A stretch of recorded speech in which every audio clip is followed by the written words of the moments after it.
예, 안녕하세요. 적용해보면 해볼수록 빠져드는 성장 아키텍처 TCA 발표를 맡은 황재욱입니다. 일단 제 세션을 위해서 귀한 시간 내주셔서 감사하고, 점심 드시고 난 후 첫 세션이라서 졸릴 수 있을 것 같은데 집중해서 들으실 수 있도록 잘 진행해 보겠습니다.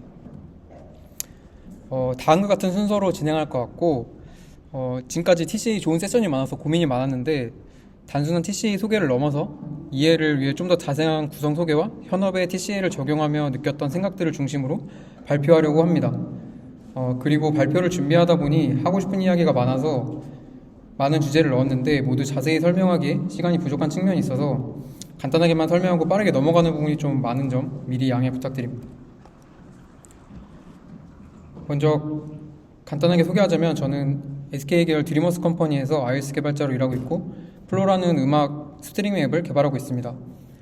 현재 플로 앱은 카플레이와 맥OS, 워치OS 등 다양한 플랫폼을 지원하고 있어서 다양한 플랫폼 개발을 경험하고 또 좋은 개발 문화를 바탕으로 좋은 팀원들과 더 좋은 플로 앱을 개발하고 있습니다. 앞서 설명드렸듯이 저는 음원 스트리밍 앱을 개발하고 있고요. 음원 스트리밍을 개발하면서 이렇게 물놀이에서 흔히 볼 수 있는 튜브에 대한 시선이 많이 바뀌었는데요. 예, 많이 무섭습니다. 예, 특히나 이 빨간 튜브는 정말 많이 무섭고요.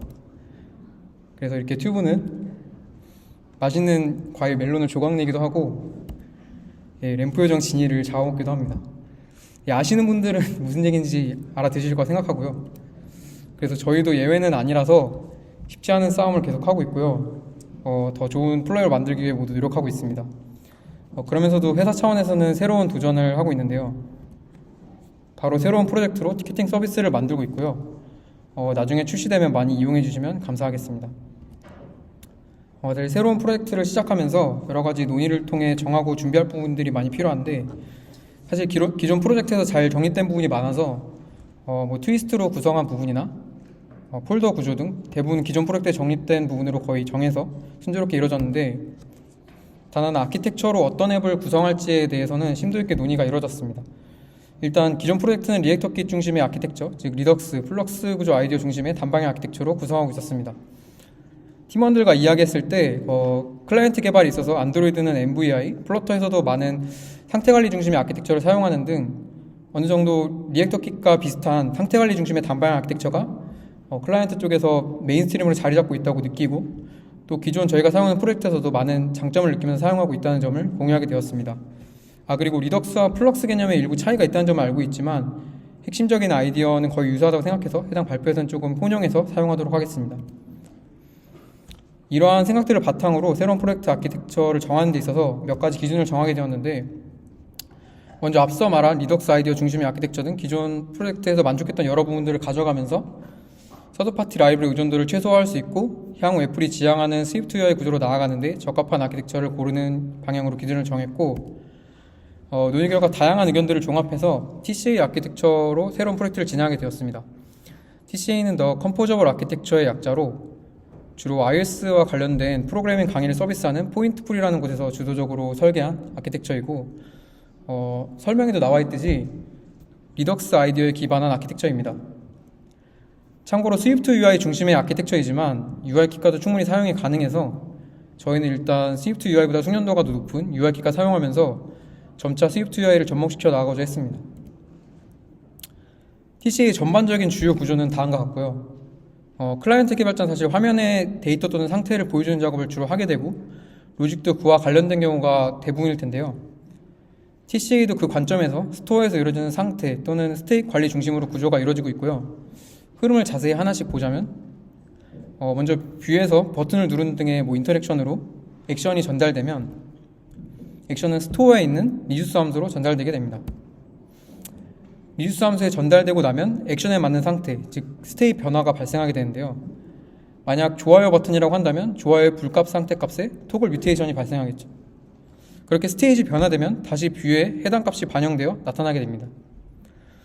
기본적인 구조는 다음과 같은 구조인데요. 여기서 리듀서는 단순한 상태 변화만 일어나는 순수 함수로 구성해야 하는 것이 원칙입니다. 하지만 당연하게도 요구사항에 맞게 복잡한 로직을 구현하려면 비동기 처리나 외부 레퍼런싱의 사이드 이펙트가 필연적으로 필요하게 되는데 그 부분과 관련된 부분이 오른쪽에 나타나 있는 디펜던시와 이펙트입니다. 인바이먼트 또는 디펜던시의 경우엔 외부 디펜던시를 나타내고, 이펙트는 디펜던시 등을 통해 발생하게 되는 사이드 이펙트를 담당하는 객체입니다. 여기까지의 구조를 잠시 눈에 담은 상태로 리듀스 함수를 보자면, 리듀스 함수는 사이드 이펙트를 담당하는 이펙트 객체를 리턴합니다. 여기서 이펙트 객체는 오퍼레이션 이넘으로 구성된 객체인데요. 오퍼레이션 이넘은 세 가지로 나뉩니다. 사이드 이펙트가 없는 논 케이스, 사이드 이펙트가 있는 경우 컴바인으로 처리하는 퍼블리셔, 그리고 에이싱크 어웨이트로 처리하는 런으로 나뉘게 됩니다. 그리고 사이드 이펙트가 있는 두 가지 케이스가 방출하는 객체를 보시면 결국 방출하는 객체가 액션입니다.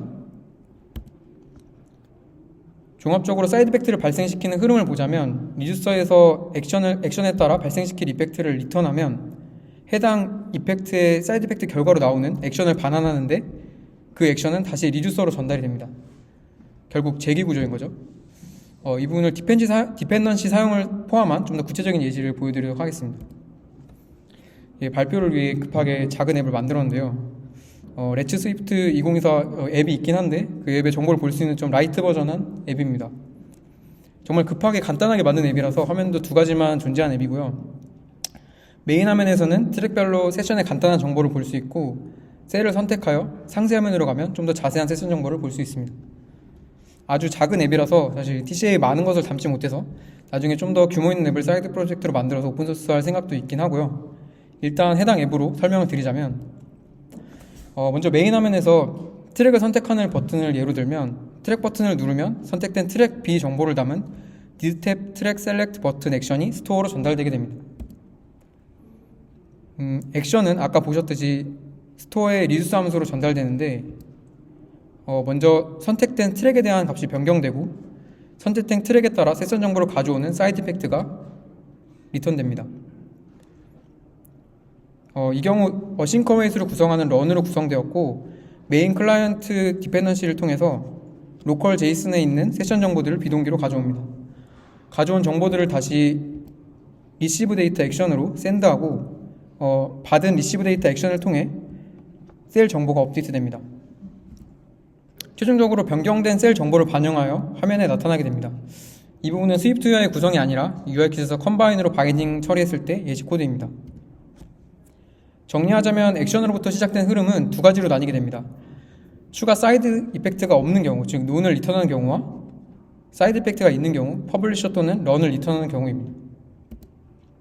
그리고 전체적인 리듀서 구성이 궁금하실 것 같아 보여드리면, 다음과 같이 메인 리듀서 스트럭트의 스테이트 액션, 바디가 구성되어 있는 구조입니다. 그리고 발표에서 보여드린 코드는 공유한 레포 코드에서 발표 설명에 맞게 용이하게 편집 정리한 코드라서 다소 다를 수 있는 점 참고 부탁드립니다. 간단하게 TCA에 대해서 알아봤고, 이제 왜 성장형 아키텍처인지 궁금해하실 것 같은데, 사실 어디선가 명명한 건 아니고요. 제가 개인적으로 느낀 걸 바탕으로 지은 수식어이긴 합니다. 두 가지 점에서 성장형 아키텍처를 느꼈는데, 첫 번째는 TCA로 앱을 구성하면 점점 리듀서가 많아지면서 약간 번식하듯이 앱의 성장을 느낄 수 있다는 점이었고요. 두 번째는 저는 예전부터 포인트 프리 강의를 조금씩 듣고 있어서 운 좋게 많은 TCA의 변천사를 볼 수 있었는데, TCA라는 아키텍처 또는 라이브러리 자체가 변모하고 개선되고 성장하는 것이 인상적이어서 그렇게 짓게 되었습니다. 이 부분에 대해서 하나하나 자세히 설명할 수도 있겠지만, 너무 자세히 설명하게 되면 다른 많은 이야기들을 할 수 없어서 시간 관계상 빠르게 몇몇 부분만 소개하고 넘어가도록 하겠습니다. 먼저 초기의 스토어는 작은 규모로 옵저버블 오브젝트로 구성된 스토어였는데, 현재는 상태 변화에 대한 플로우를 담당하는 루트 스토어와 테스트 코드를 위한 테스트 스토어, 뷰를 위한 바인딩에 특화된 뷰 스토어로 나뉘고, 여러 세세한 코드가 추가되는 발전이 이루어졌고요. 이펙트의 경우에도 처음에는 그냥 클로저들을 다루는 객체에서 스위프트 모던 컨커런시를 반영하여 비동기 처리를 위한 컴바인과 에이싱크 어웨이트를 모두 지원하는 지금의 형태를 띠게 되었습니다. 또 다양한 보일러플레이트 코드를 매크로로 구성하여 편하게 쓸 수 있게 바뀌었고, 옵저베이션 프레임워크도 적용되었는데, TCA 초기 문제점 중 하나가 스위프트 UI에서 스테이트 업데이트에 대한 뷰 렌더링 최적화에 어려움을 겪는 점이었고, 이는 사실 TCA보다도 옵저베이션 프레임워크가 나오기 전에 스위프트 UI 자체에서 겪는 이슈이기도 했습니다. 그래서 옵저베이션 프레임워크 이전에는 포인트 프리에서 펄셉션이라는 걸 만들어서 TCA에서 사용하여 뷰 렌더링을 최적화하려고 했었고, 현재는 옵저베이션 프레임워크를 적용하여 옵저버블 스테이트 매크로를 통해 스테이트를 구성하는 구조로 변모하였습니다. 이외에도 사실 많은 변화가 있고 시시각각으로 많은 개선, 발전이 이루어지고 있는 아키텍처입니다. 직접 레포를 보시거나 또 포인트풀이 영상을 통해 발전상을 확인할 수 있어서 이 정도로 넘어가도록 하겠습니다. 다음은 TCA 아키텍처에 대해서 좀 더 딥다이브해서 구성들을 알아보려고 하는데요. 먼저 TCA에서 디펜던시 인젝션 또는 디펜던시 관리입니다. TCA 초기에는 인바이러먼트 네이밍 객체를 디펜던시로 묶어서 스토어에 컨스트럭트 DI 형태로 전달하는 구조였습니다. 현재는 프로퍼티 래퍼로 구성해서 보다 간편하고 직관적으로 사용이 가능합니다. 디펜던시를 어떻게 구성하는지 좀 더 살펴보면 결국 내부적으로는 객체를 키로 저장하고 가져오는 방식이라서 디펜던시 키 구성이 필요합니다. 예를 들어 메인 레파지토리라는 추상화된 프로토콜이 있을 때 예시로 메인 API라는 디펜던시 키를 구성한다고 하면 이때 메인 레파지토리를 만족하는 세 가지 값을 선언하게 됩니다. 라이브 밸류는 말 그대로 앱이 라이브를 때 실제 사용할 객체이고, 테스트 밸류는 테스트를 위한 객체, 프리뷰 밸류는 프리뷰를 위한 객체입니다. 테스트 밸류나 프리뷰 밸류는 따로 선언해서 관리하고 싶다면 테스트 디펜던시 키가 있어서 사용할 수 있고, 그렇지 않다면 디펜던시 키 자체가 테스트 디펜던시 키를 만족하고 있는 프로토콜이라서 디펜던시 키 하나로 처리할 수도 있습니다. 그리고 디펜던시 밸류스 객체를 익스텐션하여 가져올 때 원하는 변수로 다음과 같은 구성으로 선언하게 되면 오른쪽 아래에 보이듯 내부에 저장되는 구조에 따라 셋 또는 get이 이루어져서 아까와 같은 프로퍼티 래퍼로 가져와서 사용이 가능합니다. 설명한 디펜던시 설정 코드가 선언된 위치에 따라서 디펜던시 스코핑을 할 수 있다고 보면 되고, 디펜던시 각각을 모듈로 구성하여 독립적으로 구성하고 연결하기도 편합니다. 추가적으로 사실 TCA 거의 모든 예시에서 사용하기도 하고, 사실 TCA에서 권장하는 디펜던시 구성 방식이 있는데 바로 디펜던시 클라이언트 매크로를 활용해서 구성하는 방식입니다. 프로토콜로 추상화하여 구성하는 것이 아니라 클로저로 구성된 스트럭처를 추상화하는 특성이 있는 방식이고, 사실 포인트풀이에서 프로토콜 대신 클로저로 구성한 스트럭처로 비헤비어 중심으로 추상하여 사용하는 것의 장점을 이야기하는 영상이 있긴 합니다. 사실 그 부분을 반영하여 구성한 느낌이고, 보통 디펜던시를 리듀서에 맞게 스트럭처로 구성하고 디펜던시 클라이언트 매크로 설정을 하면 따로 키 객체 필요 없이 해당 스트럭처의 익스텐션으로 디펜던시 키를 구성할 수 있고, 클로저의 unimplemented, 즉 아직 구현 주입이 안 된 상태로 정의하여 동적 주입에 더 최적화하여 사용 가능합니다. 디펜던시 밸류스의 익스텐션을 구성하는 건 아까와 동일하고요. 그래서 리듀서 범위에서 사용할 디펜던시를 다음과 같이 디펜던시 함수를 통해서 설정하여 동적 주입할 수 있습니다. 물론 앞서 설명한 디펜던시 방식으로도 이렇게 동일하게 동적 주입이 가능하긴 한데 앞서 봤듯이 무조건 스태틱으로 객체를 선언해야 되는 점을 생각하면 무조건 스태틱 객체를 미리 선언해야 되는 부분을 동적 주입 측면에서 unimplement를 통해 좀 더 적절하게 활용할 수 있습니다. 사실 처음에는 좀 복잡하다는 느낌이 강해서 컨스트럭트 DI 컨테이너 구성을 사용하는 것이 더 편할 것 같다는 생각도 했는데요. TCA에서 사실 디펜던시 프로퍼티 래퍼를 무조건 사용해야만 구성할 수 있는 것도 아니라서 일부 기존과 병행하기도 하고 선택적으로 리듀서 중심으로 사용하는 편이긴 했는데, 막상 사용하다 보니 여러 가지로 장점을 느끼고 있고요. 다음과 같은 여러 장점을 느끼면서 현재는 장점을 더 많이 느끼면서 사용하고 있습니다. 다음은 TCA에서 테스트 코드입니다. 테스트 코드가 없는 코드를 레거시라고 정의하는 개발자도 있고, 또 저희도 프로덕트를 만드는 것이기 때문에 더 좋은 프로덕트의 하나의 기준이 되는 테스트 커버리지를 위해 테스트 코드는 중요할 수밖에 없는데요. TCA에서 테스트 코드는 직관적입니다. 앞서 설명드린 흐름에서 기대하는 스테이트 변화를 검증하는 것이 로직 검증의 중심이기 때문입니다. 테스트 코드 구성을 구체적으로 보면 기존 스토어를 구성하듯 테스트 스토어를 구성하고, 스토어와 동일한 이름의 샌드 함수를 테스트 스토어에서 호출하게 되는데, 이때 뒤에 어설트를 위한 파라미터 클로저에서 기대되는 스테이트에 대한 검증을 진행합니다. 이때 어설트 클로저에서 등호는 값 할당이 아니라 값 어설트를 위한 등호로 상태 변화가 기대되는 스테이트를 모두 명시하여 검증합니다. 또 디펜던시가 있는 경우 테스트 스토어를 구성할 때 with dependency로 목객체를 주입하여 검증합니다. 아까 설명드린 디펜던시 구성에서 테스트 밸류가 선언되어 있다면 따로 주입하지 않아도 스코프에 선언된 테스트 밸류 객체로 디펜던시가 설정되어 테스트가 진행됩니다. 또 이펙트 이후에 발생하는 액션의 경우 리시브 함수를 통해서 동일한 형태로 검증합니다. 이렇게 어설트 클로저를 통해 기대되는 스테이트를 검증할 때 만약 변화되는 모든 스테이트를 다 명시해서 검증하고 싶지 않고 부분적인 검증만 하고 싶다면 테스트 스토어에 exhibit 값을 5% 설정하여 테스트 코드를 구성합니다. 기본 디폴트 값은 on이라서 모든 기대 스테이트 변화에 대한 명시가 되지 않거나 모든 리시브된 액션 검증이 이루어지지 않으면 테스트에 실패하게 됩니다. 추가적으로 타이머 등을 사용하거나 시간 조절이 필요한 경우 하위 TCA 프로젝트 디펜던시로 있는 스위프트 클락을 활용해서 목으로 주입하여 버추얼로 시간을 조절하여 테스트할 수 있습니다. UI 테스트의 경우 물론 기존 UI 테스트를 활용할 수도 있겠지만 TCA에서는 기본적으로 스냅샷 테스팅을 권장하고 있습니다. 이미지 기반으로 UI 테스트가 제대로 구성되는지 테스트하는 테스트이고 TCA 자체에 대한 설명으로 보기는 어려워서 이 정도로만 소개하고 넘어가도록 하겠습니다. 다음은 공유 스테이트에 대한 부분인데 앱의 규모가 커질수록 로직상 서로 공유해야 되는 스테이트가 많아지게 됩니다. 예전 TCA에서는 아키텍처 차원에서 지원하는 것이 아닌 공통의 스테이트를 관리하는 객체를 디펜던시로 구성하는 워커라운드로 처리했습니다. 하지만 올해 4월 쉐어드 스테이트 추가되었고 프로퍼티 래퍼로 스테이트 일부로 선언하여 처리가 가능합니다. 다음과 같이 4가지로 구분하여 쉐어드 스테이트를 용도에 맞게 스테이트 내부에 선언하여 사용할 수 있고 이 중 앱내 폴더에 저장하는 쉐어드 스테이트, 마지막에 있는 쉐어드 스테이트를 예시로 보자면 아까 설명드린 예시 앱에서 세션 듣기를 완료한 경우 표시하는 스테이지 있었는데요. 이는 다른 화면이지만 서로 공유하는 스테이지고 또 로컬에서 퍼시스트하게 저장해야 하는 값이라 적절한 예시라고 볼 수 있습니다.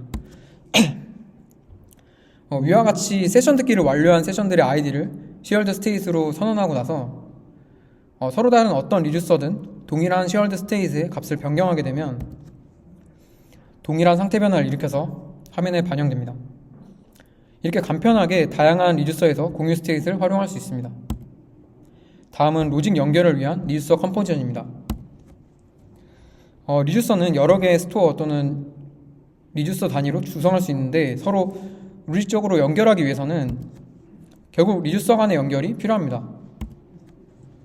그래서 리듀서 결합, 리듀서 컴포지션이 필요하게 되고 이때 연결된 또는 각각의 리듀서가 돌아가는 걸 보면은 특히나 동작하지 않던 리듀서가 리듀서 컴포지션을 통해 돌아가는 걸 묘사해 보면 많은 이미지가 연상되는데 여러 개의 원판이 돌아가는 모습이 될 수도 있고요. 또 엔진들이 동작하는 이미지가 연상되기도 합니다.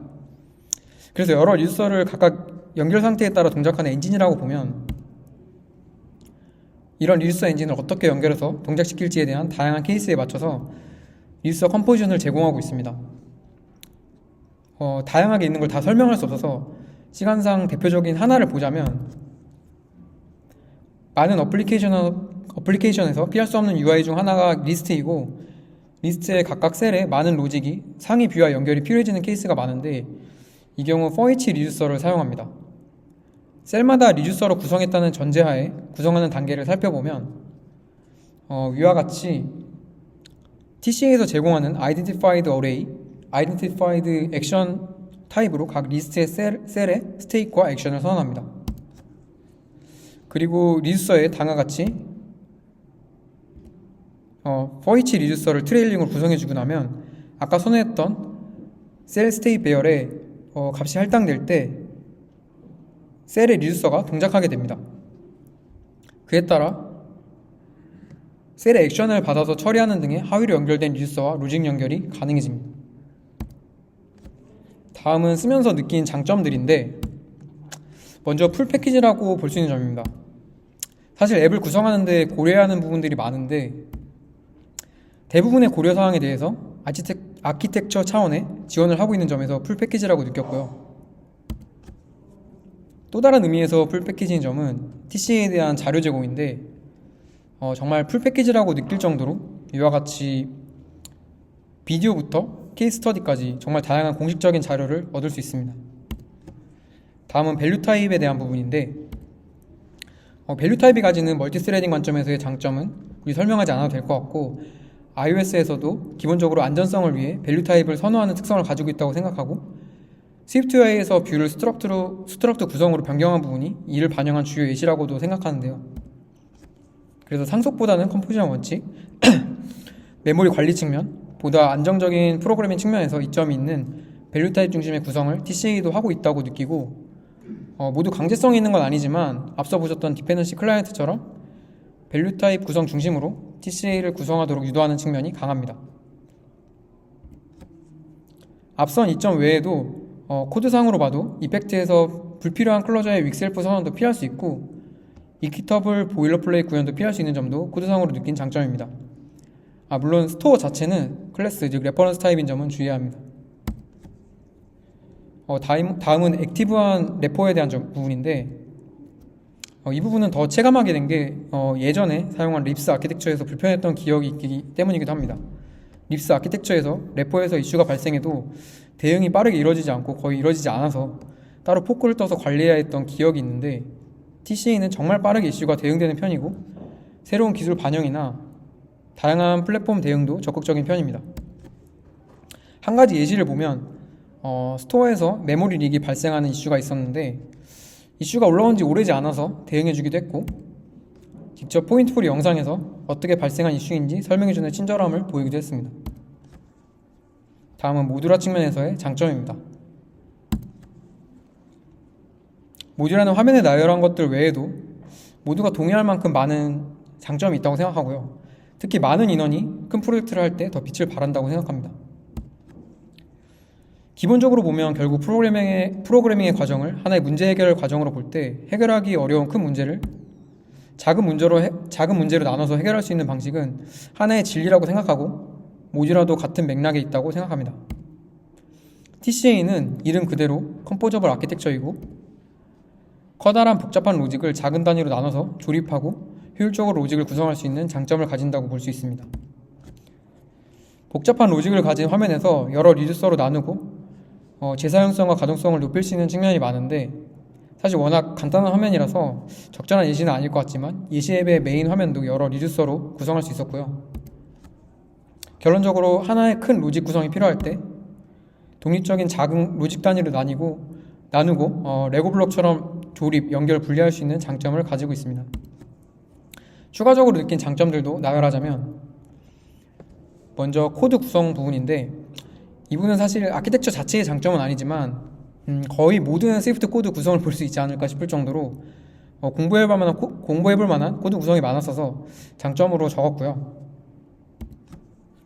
또 스토어 리듀서 중심으로 구성된 로직은 두고 뷰를 교체하거나 서로 연결하는 것이 쉬워서 스위프트 UI와 UI킷의 브릿지 아키텍처로도 잘 쓸 수 있다고 느끼고 있고, 네이밍이나 여러 가지 약간 다를 수는 있지만 UI킷과 스위프트 UI 병행 사용을 위한 헬퍼 함수를 통해 스토어 중심으로 서로 연결하고 교체하는 것이 쉬운 편입니다. 마지막으로 리액터 킷 등 기존 리덕스, 플럭스 구조 아키텍처에 익숙한 경우 비슷한 구조로 구성하는 코드가 많아서 적응이 쉽다는 장점이 있습니다. 단점도 빼먹을 수 없어서 장점과 더불어 느꼈던 단점들도 이야기하려고 하는데요. 먼저 가장 크게 와닿았던 건 러닝 커브인 것 같아요. 기본적으로 코드가 상당한 라이브러리로 구성된 아키텍처이고, 내부 코드 구성도 복잡한 구성이 많아서 완벽하게 이해하기 위해서는 많은 시간을 요합니다. 또 TCA를 사용하면서 알아야 하고 배워야 하는 구성 요소가 많은 편이라고 느끼고, 간단하게 딥다이브 하고자 마음먹고 포인트풀이에서 제공하는 TCA 관련 모든 영상을 본다고 하면 58시간에 이르는 영상을 봐야 하는 정도입니다. 그리고 유료 강의지만 TCA 관련 부분은 아마 대부분 무료로 볼 수 있는 걸로 알고 있습니다.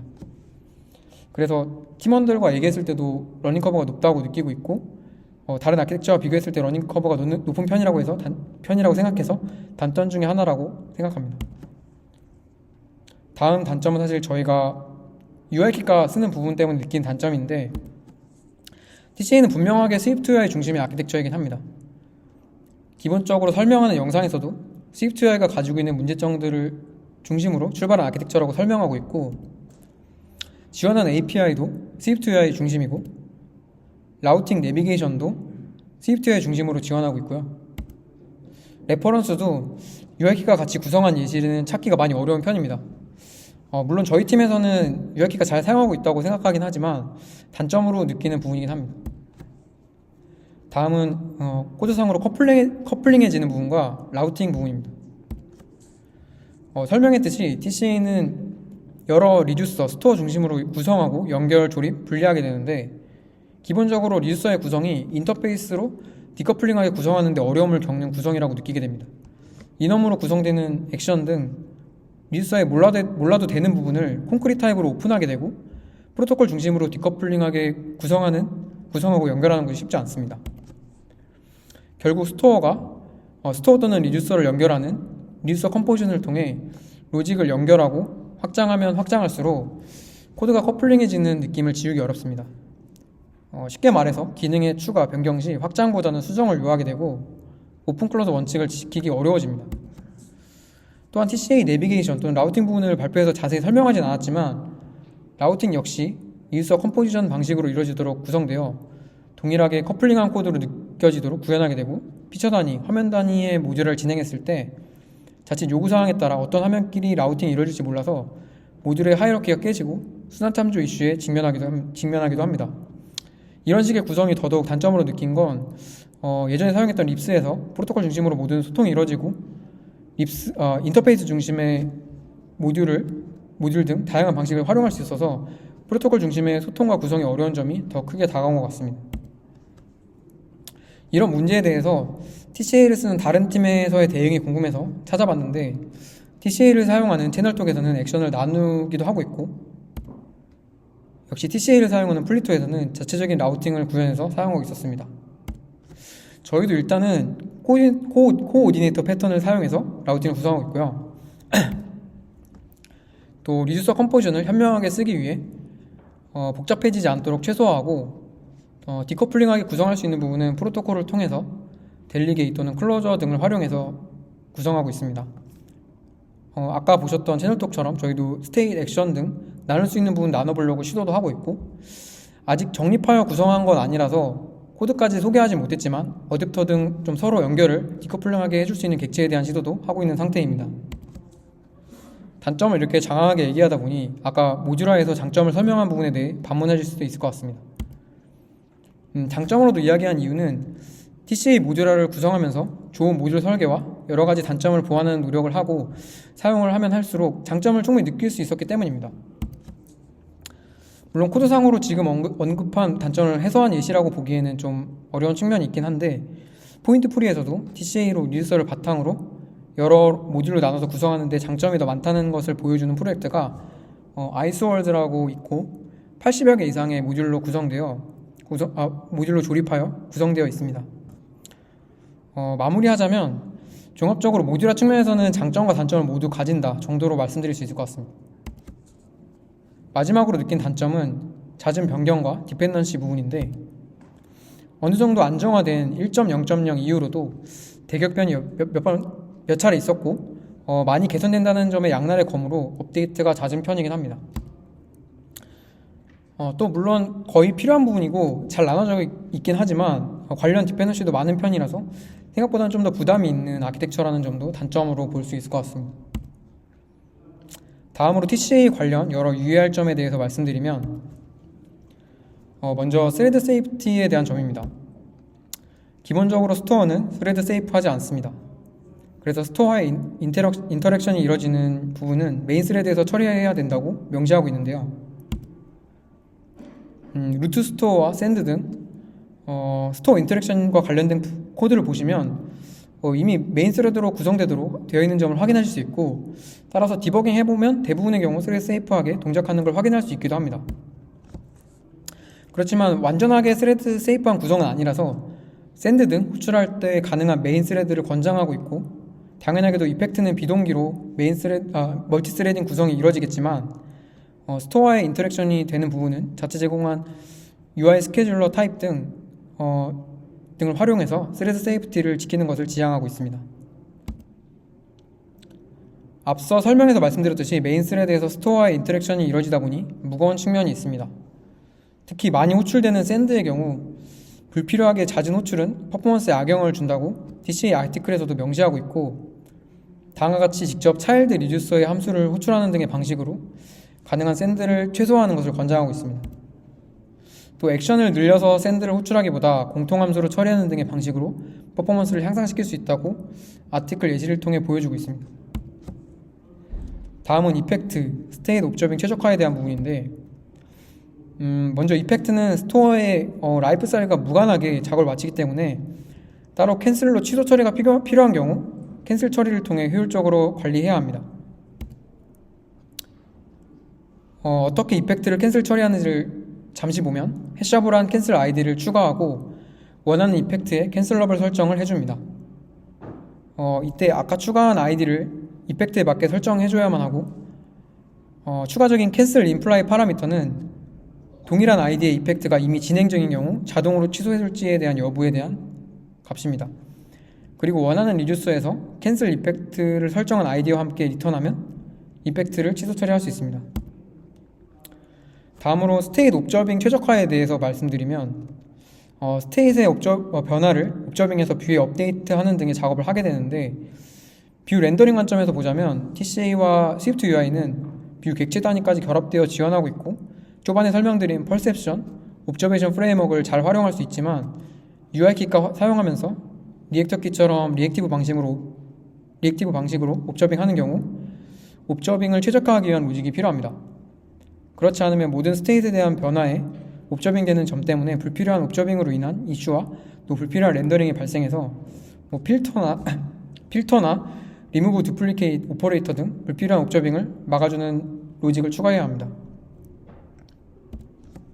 컴바인이 아닌 다른 방식으로 스테이트 옵저빙을 최적화하는 방법을 고민해서 옵저베이션 프레임워크를 활용해 보려고 해도 옵저베이션 트래킹 함수도 포함하여 iOS 17 이후에 지원하는 한계가 있고, 또 TCA에서 지원하는 옵저버 함수의 경우 나름 자체적으로 최적화된 부분이 있어서 참조하는 스테이트 부분만 업데이트 될 때 옵저빙 처리가 되는데, 함수에서 보이는 apply 클로저 파라미터에서 스테이트에 접근해서 처리하는 방식이라서 여러 개 스테이트를 처리할 때 굉장히 복잡해집니다. 물론 옵저버 함수를 원하는 부분 스테이트만큼 여러 번 호출해서 구성할 수 있긴 한데 중복 처리를 위해 또 따로 처리해주는 부분이 있는 불편함이 있습니다. 결국 컴바인으로 구성하는 것이 저희가 사용했을 때 가장 코드상으로도 가독성이 좋고 깔끔하게 구성하는 것이 가능하다고 느끼고 있고, 오퍼레이터를 통해 처리하는 것도 간편한 장점이 있습니다. 종합적으로 컴바인을 사용하면서 스테이트 옵저빙 최적화에 대해서 고민해보면 리액터 킷을 사용한 펄스가 생각이 났는데요. 같은 리덕스 구조와 리액티브 프로그램을 구성된 점으로 인해서 닮은 점이 많은 리액터 킷에서도 비슷한 고민이 있었고, 그 해결책으로 값이 할당되는 카운트 밸류를 활용해 리액터 킷에서는 값이 어사인 될 때 옵저빙 할 수 있도록 사용하는 펄스가 있습니다. 그래서 아마 찾아보면 리액터 킷에서는 윤중현 개발자님이 추가해 주신 걸로 아는데, 펄스 아이디어를 그대로 차용해서 일단 저희 팀에서는 사용하고 있고, 리액터 킷을 사용한 것과 동일하게 편하게 잘 사용하고 있습니다. 스토어와 펄스 사용을 위해서 리액터 킷에서 구성한 것 거의 동일한 함수를 구성해서 다음과 같이 사용하고 있고, 이렇게 퍼블리셔의 펄스 형태의 스테이트를 접근해서 옵저빙을 할 수 있습니다. 다만 스테이트에서 펄스 프로퍼티 래퍼로 선언하는 경우 TCA 옵저버블 스테이트 매크로와 충돌이 있고, TCA 코드 자체의 코드 수정이 필요한 점 때문에 프로퍼티 래퍼가 아닌 펄스 객체로만 사용하고 있는데요. 그래서 TCA 일부로 구성되면 편할 것 같아서 직접 TCA 래퍼에 PR을 올려봤는데 결과적으로는 리젝이 되었고, 이미 리졸브 함수가 최적화되어 있어서 그 부분을 활용하는 것을 권장하는 것으로 보입니다. 이해가 되는 측면도 있지만 일단 저희는 스테이트 옵저빙을 컴바인으로 구성하는 것과 펄스를 활용하는 것에 좀 더 만족하고 있어서 앞으로 좀 더 고민을 해봐야 할 것 같아요. 추가적으로 유용하다고 느낀 점도 소개하자면,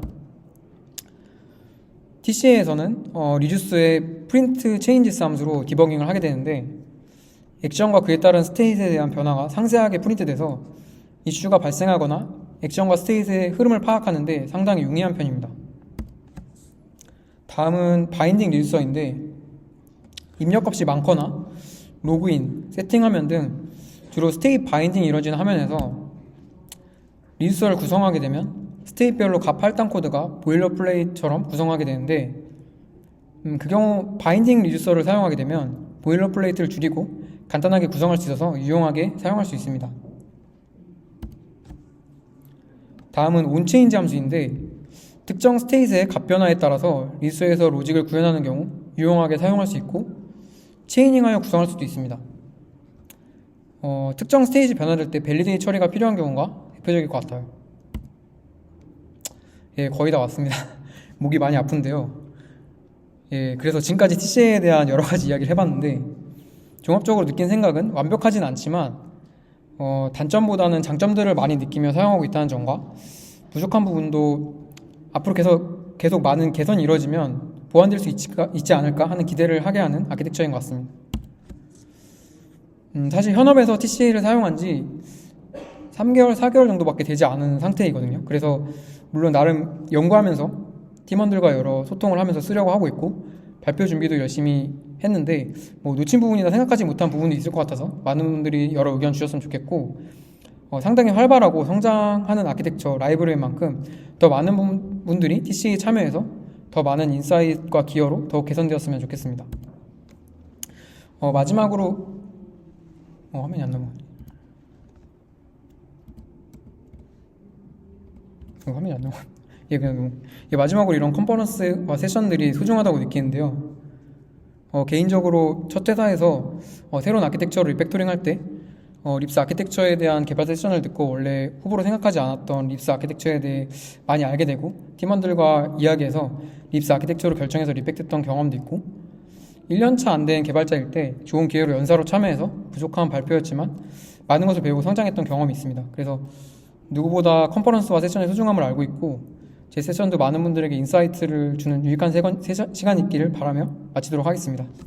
열심히 레츠 스피드 준비해주신 오거나이저 분들께도 감사드리고 경청해주셔서 감사합니다.